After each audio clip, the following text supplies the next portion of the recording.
Yan, ganda-ganda ng ulap, 'di ba? Oh, kita nyo. Mga ulap-ulap na yan, no? Tas mahangin. Alam nyo, minsan talaga, pag nagpe-pray tayo, nangungusap ang Panginoon. Minsan sa pamagitan yung mga nakikita mo, mga circumstances, of course. Minsan yung paparamdam niya na nandyan ang Panginoon sa'yo. Minsan yung salita niya, syempre yung Bible talagang yan, no? Nangungusap po ang ating Panginoong Jesus. Lalo na pagka tayo, alam niya yung puso natin, alam niya yung pinaghihirapan natin.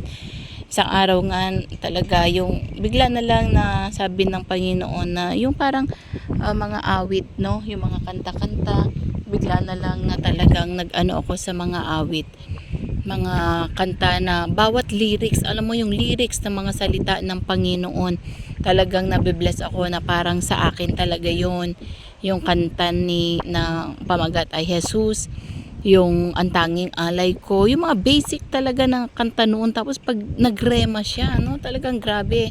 Tapos nakinig naman ako the other day yung word of God, talagang sabi ko, Lord, talagang nangungusap ka. Tapos yung mga verses niya sa Bible, no, talagang iisa yung ibig nilang sabihin. Ganun po mangusap ang ating Panginoon, no, na talagang mahal na mahal niya tayo. Alam niya mga pinagdadaanan natin. Pag nahihirapan po tayo, talagang nandyan po siya. So wag po kayo mawalan ng pag-asa, just go on, dahil ang Panginoon ay tapat po siya sa kanyang mga pangako.